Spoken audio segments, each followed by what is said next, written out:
Okay guys, pag-usapan mo natin ito. Isa sa magandang pag-usapan, ang katanungan na ang Pilipinas nga ba ay magiging battleground na naman kung sakaling puputok ang ikatlong digmaang pandaigdigan na nangyari na nga po ito mga sangkay noong ikalawang digmaang pandaigdigan na tayo po ay naging isang battlefield ng Amerika at Japan.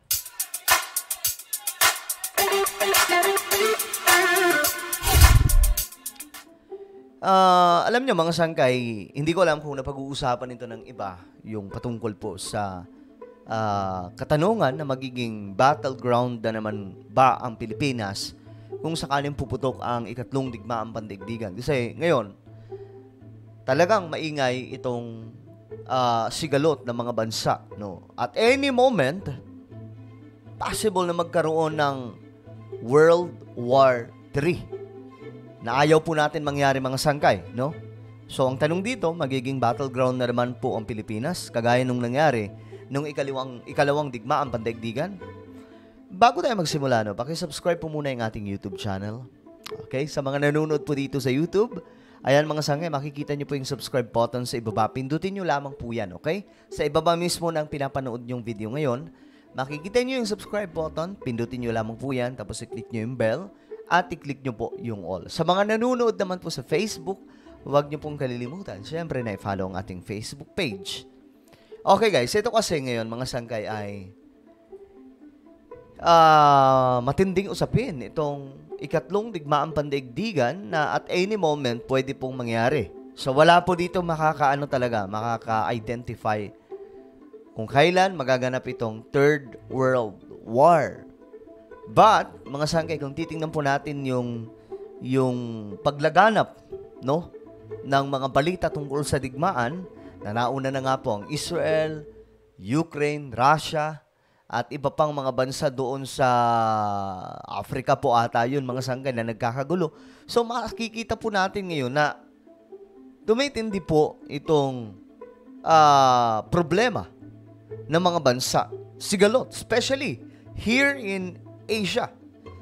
Okay, sa kontinente ng Asia pa lang, mga sangkay, matindi na po yung banggaan, like yung Japan against China, Japan against North Korea, North Korea against South Korea, Philippines against China, China against Taiwan. So, ito po yung mga biggest problem ngayon ng ating mundo, no, na tila baga at any moment puputok talaga ang digmaan. So, ang tanong dito, magiging battlefield na naman ba? Magiging battleground na naman ba ang Pilipinas sa ikatlong digmaang pandaigdigan? My answer is yes. Kung mangyayari, mga sangkay, okay? May pero po yan, may pero. Bakit yes? Kung mangyayari ang ikatlong digmaang pandaigdigan, magiging battlefield ang Pilipinas na naman. Kagaya noong World War II. Pero, kung makakaiwas ang Pilipinas sa mga banggaan ng mga bansa, pwede pa siguro tayong makalusot. Pwede, siguro. Okay? Pwede siguro. Pero, sa nakikita natin ngayon, mga sangkay, andyan na naman po sa eksena yung Amerika. Remember, World War II, sino ang magkaaway? Japan against United States of America. Okay? Sila po yung nag-aaway noon. At ang matindi dito, mga sangkay, sila po yung nag-aaway, pero dinala dito yung digmaan. So, gusto ko iklaro ito kasi may mga iba na nagsasabi na tinulungan lamang tayo ng Amerika, kaya tayo nakasurvive sa Japan.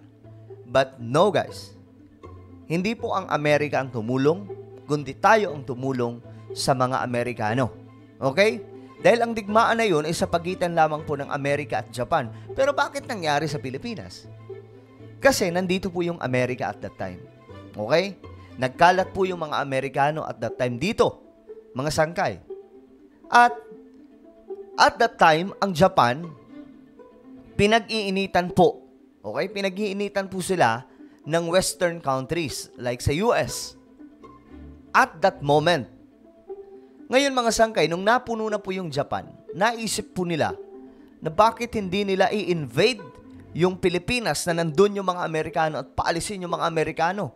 Kumbaga tayo na lang ang makinabang instead na itong mga Amerikano, itong mga taga-Western countries, ang nakikinabang sa Asia. So, nung time na yon, ang Japan ay talagang superpower. Talagang may palag.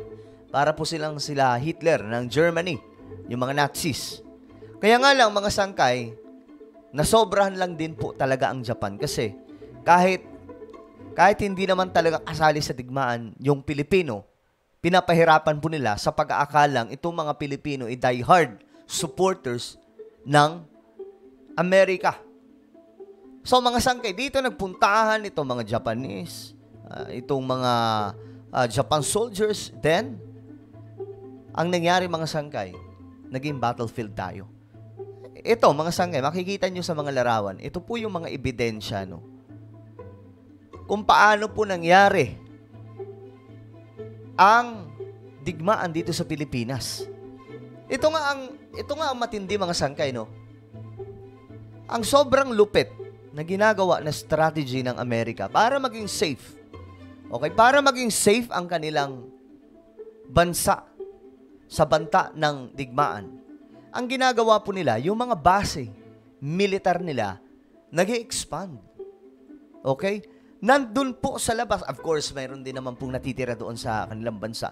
Pero mga sangkay, karamihan po sa kanilang military base, nasa labas po ng kanilang bansa. Okay? Kahit nga dito sa Pilipinas, di ba, may EDCA po tayo. So, andito po sila. At ganun din po sa Middle East, mga sangkay, nagkalat po yung mga base militar po nila dyan. So, mga sangkay, dinadala po nila, kumbaga, ang gusto nila mangyari na kung in case, strategy po ito ng US, in case na mangyayari ang digmaan, pandaigdigan, una nilang ginagawang una nilang minimake sure na safe ang kanilang bansa. Di bale magkadurog-durog yung mga bansa na nakapaligid ng mga kaaliado nila, basta safe ang Amerika. So, yun po yung kanilang ginagawa, mga sangkay. Kasi, bakit ka nga naman na-atake doon sa US kung ang mga base militar ay nasa labas naman ng bansa? Diba? So, ganun ang ginagawa. Nangyari po yan nung ikalawang digmaan pandaigdigan. Tayo po ang tumulong sa Japan. Not Japan. America against Japan. Okay? Kabaliktaran po yan sa alam ng iba, mga sangkay, na akala po natin ang Amerika ang tumulong. No, hindi po. Tayo ang tumulong sa Amerika. At natural, mga sangkay, pupunta dito yung mga Amerikano. Kasi dito nga po sa Pilipinas, ginawa nilang battlefield. So, possible na naman po ito maulit sa panahon natin ngayon. Kasi, eto guys, titingnan nyo yung mapa. Ayan po yung mapa, oh. Ito po yung Pilipinas. Siyempre. West Philippine Sea, ang pinag-aagawang teritoryo, guys. Okay? Ito po yung Taiwan. Ito po yung China. So, kung puputok ang digmaang pandaigdigan, sa tingin nyo, sino ang unang tatamaan? Ang unang tatamaan, guys, Luzon. Luzon, kasama siyempre dito yung buong Luzon ang tatamaan. Ayun po. Mula sa Palawan, papunta dito sa Kamaynilaan. So, eto po, mga sangkay, ang posible, Pero, hindi ibig sabihin na malalayo yung iba, hindi din po tatamaan ng digmaan. Maaabot din to. Ang problema, mga sangkay, sa panahon natin ngayon, may mga nuklear, no? So, ilang nuklear lamang po ang pwedeng ipatama dito sa atin. Wala na po tayo. Bura na po ang Pilipinas. Segundo lang, tapos ang laban. Ganun po katindi ang mangyayari kung in case mangyayari po, magaganap ang digmaan. Battlefield po tayo, kagaya ng nangyari nung World War II. Kaya nga lang, mga sangkay, ang kinaibahan dito, matindi. Noong World War II, kumbaga manual po ang digmaan. Hindi po high-tech, wala pa po gaanong hindi pa nauuso, mga sangkay, yung nuclear. Tanging ang mayroon lamang po noon, Amerika, yung tinatawag doon, yung pinasabog po nila doon sa Hiroshima, sa Japan, mga sangkay. Yun po. Pero ngayon, mga sangkay, kasi nuclear bomb na po ang mayroon. At ito nga matindi. Noong World War II, Okay? Nung ikalawang digmaang pandaigdigan. Tingnan nyo yung balita. Filipinos who fought for the US. For the US, ha? Mga Pilipino daw na lumaban para sa Amerika noong World War II. Never na daw pong nakita ang kanilang mga benepisyo. Ganon po ang nangyari, mga sangkay.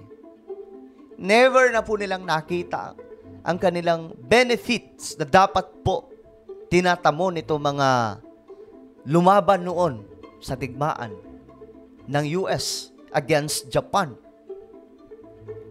So, makikita po natin dito sa kabilang banda, this is my own opinion, na parang ginagamit lamang po tayo, no? Nitong mga malalaking bansa. Kasi, kagaya na lamang po nitong nangyayari ngayon, mga sangkay. Itong mga sigalot, no? Itong sigalot ng Pilipinas, ng China against Amerika. Tayo, tila baga nadadamay dito sa issue na to. Gamit po itong issue po dyan sa South China Sea or West Philippine Sea. Na may kiniklaim po talaga yung China dyan na oil. Gusto po nilang ma-invade itong buong South China Sea or West Philippine Sea. Kasi dahil sa oil. Kaya nga lang mga sangkay, nadadagdagan because of dahil po sa sigalot ng Amerika at China. Sila po talaga nag-aaway ngayon. Kita mo yung TikTok. Dahil ang TikTok ay sa China, gustong iban ng Amerika. Yan po yung clear picture, mga sangkay na nagaganap ngayon. At tingnan nyo to mga sangkay, oh. Yan po, China, ito po yung Taiwan. Lahat ng to may mga tensyon. So kung mangyayari yung digmaan, guys, pambihira. Ang liit-liit lang po ng Pilipinas. Ang liit lang po talaga ng Pilipinas. Ilang nuclear lamang po tayo pupunta dito. Oh, tingnan po natin. China nuclear.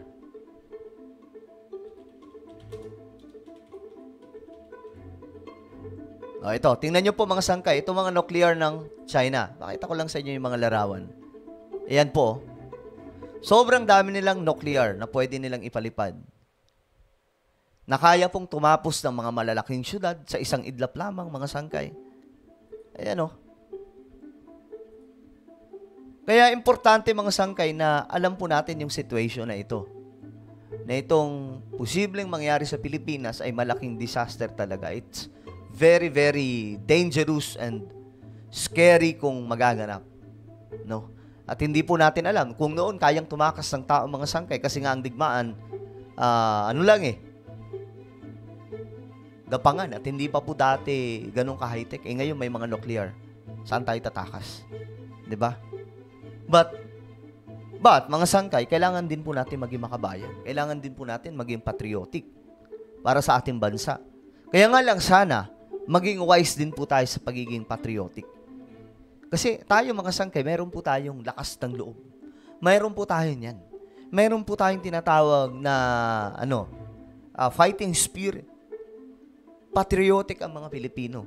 But the problem is, mayroon po tayong tapang, mayroon po tayong lakas ng loob. Pero wala po tayong kagamitang pandigma. Nang ibig sabihin, sa isang idlap lang, dahil sa awayan ng Amerika at China, at dahil sa West Philippine Sea, pwede pong mabura ang Pilipinas sa isang idlap dahil sa nuclear war. Okay? Kaya dapat, mga sangkay, sana magawan po ito ng paraan para hindi po humantong sa ganong klaseng problema. Ulitin ko, magiging battlefield ba ang Pilipinas kagaya ng World War II kung sakaling puputok ang ikatlong digmaang pandaigdigan? Yes, magiging battlefield. At hindi po tayo tatagal sa digmaan dahil sa mga nuclear. Sasaglitin lamang po talaga tayo dahil sa mga nuclear na yan na mayroon ng China. Well, ano po ang inyong opinion regarding dito? Sa tingin nyo ba magiging battlefield ang Pilipinas or magiging battleground ang Pilipinas ng digmaan kung sakaling puputok ang World War III? Well, it's time for you to comment down below. And now guys, mayroon po akong YouTube channel, Sangkay Revelation. Hanapin nyo po ito sa YouTube, okay? Pinag-uusapan po natin dito yung patungkol sa mga propesiya sa Biblia. Okay? So, click the subscribe, click the bell, and click all. Ganun lamang kasimple. Ako na po ay magpapaalam hanggang sa muli. This is me, Sangkay Janjan. Mag-iingat po ang lahat. God bless everyone.